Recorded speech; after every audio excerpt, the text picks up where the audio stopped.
Mexico Department of Emergency Services. At 9:47 a.m. Mountain Standard Time, a disaster of unknown type has occurred at the Black Mesa Research Facility, causing significant damage and failure to various power and communication systems in the surrounding areas.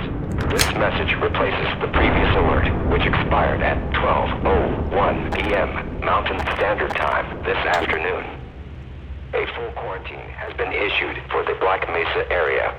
In the interest of public safety, all residents within a 150-mile radius of Black Mesa, New Mexico, are advised to evacuate the area immediately. Take only essential supplies and a battery-powered radio. Do not use more than one vehicle for traveling. Follow local evacuation routes, which have been marked by local authorities. If you are within the evacuation area and have no transportation, locate your nearest police department.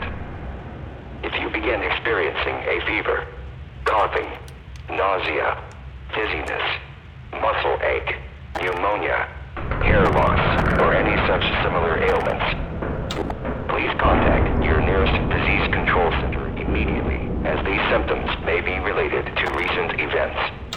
Stay tuned to local media outlets for further information on this ongoing emergency.